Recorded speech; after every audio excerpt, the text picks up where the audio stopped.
It seems like once a console launch, we have a certain game or studio that comes along with their cool new hip game that no one can shut up about.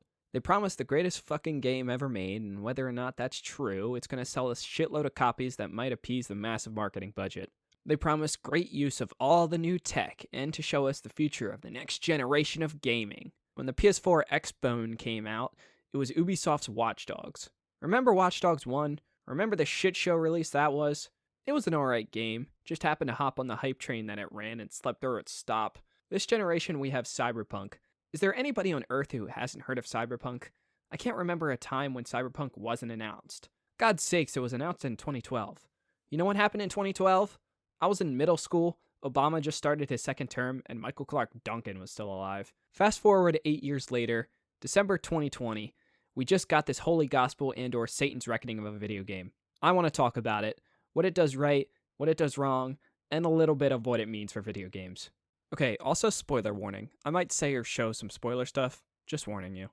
Let's talk about some things that CD Projekt did right, because if you know me, I'm a beacon of positivity.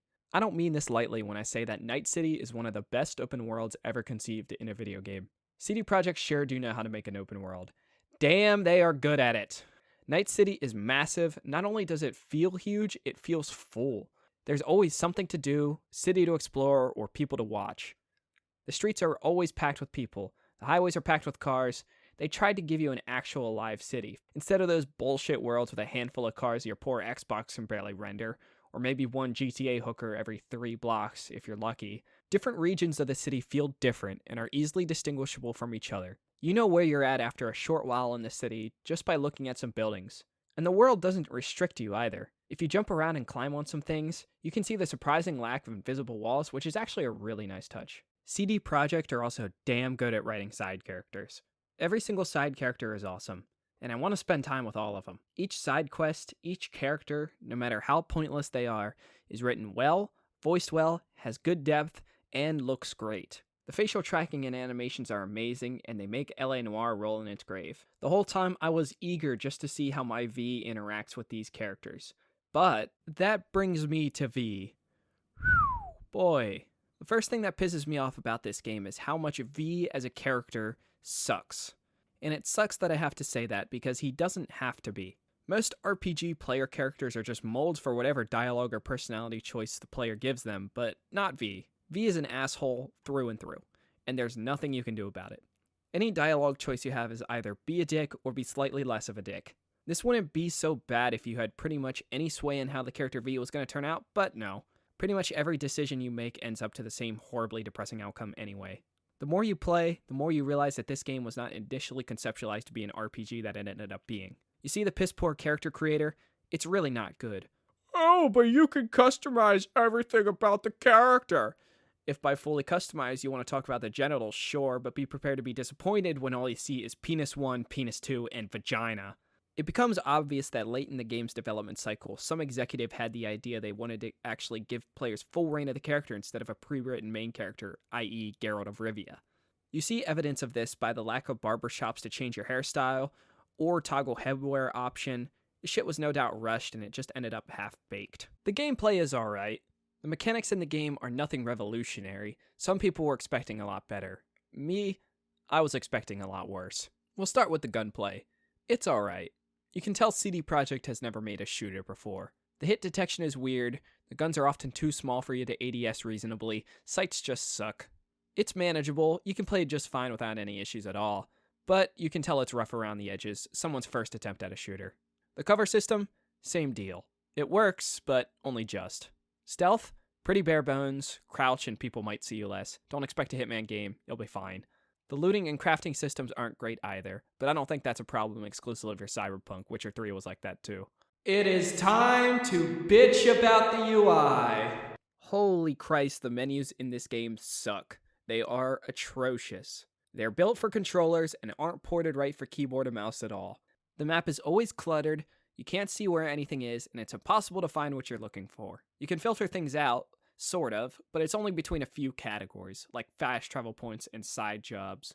You want to look at the legend? Too bad, because you can only scroll through the legend by clicking and dragging through it, which also moves the map.